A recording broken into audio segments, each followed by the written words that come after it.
Chapter 5 of The Grapes of Wrath describes the landowners driving in their cars onto the tenants' farms. Tenant families like the Joads watch the owners suspiciously. The owner men talk with the men who work the land. Some owners are kind, some are angry, but all are part of the bank or company and have to carry out their duties.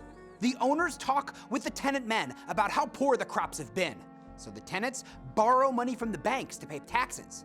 But the owners explain that the banks can't keep giving loans unless they start to see a profit. Tension builds between the owners and the tenant men.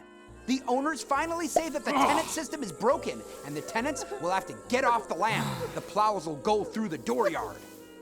The tenant men get angry and describe the bond their families have with the land they work. The owners get that, but the banks still demand that the tenants leave. The tenant men and their families don't know what to do or where to go. The owners suggest that the tenants go to California.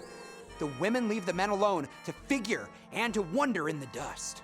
Tractors come and plow over the farms, demolishing whatever is in their path. Steinbeck conveys a conversation between a tenant farmer and a tractor driver. The driver justifies his actions because he needs the $3 a day to feed his family. The tenant farmer fires back that the driver's $3 a day is putting 100 people out of work. But the driver claims he can't worry about other people. The farmer says he wants to shoot the person or people responsible for forcing him and his family off their land. The driver says maybe there's nobody to shoot. Maybe the thing isn't men at all. The driver continues on his path, plowing over the tenant farmer's house. The farmer and his family don't know what to do.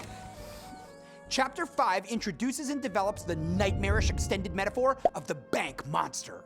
None of the people involved with its process take personal responsibility for their actions.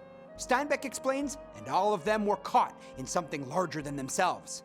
This something larger is the bank or company, a monster with a life all its own, and all the people who work for the monster, no matter how lofty their positions, serve it.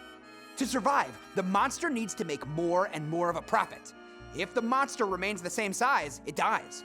Thus, the people who work for the monster are obligated to constantly feed it with more profits. The land that the tenant farmers work on is not giving the monster enough profit because of the drought and poor crops. So the owners tell the tenants to get off the land. Many of the owners don't want to tell the farmers to leave, but feel they must. The bank monster, therefore, has a momentum all its own, and all the people involved with the bank are swept up in its devastation.